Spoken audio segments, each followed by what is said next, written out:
देखते सांग मैंने आज आम बछा हो सुनसुनिया शाग। आपण मैंने जानी थे सुनसुनिया शाग जदि खाइबे निद बहुत भल होता है।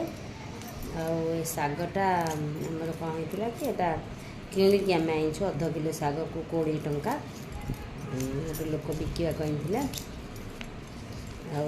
आटा किणा शाग ना देखुना नाड़ मैंने केते लंबा लंबा अच्छी तो या टे बाछिया पड़ी गोटे गोटे बाछिया पड़ो।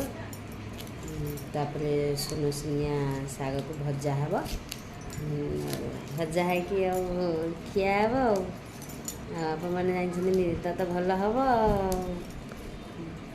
निदुआ निदुआ खाली लगुला।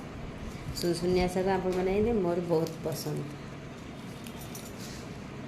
सुनसुनिया शाग खाया को भल लगे केते टेस्टी। Thank you.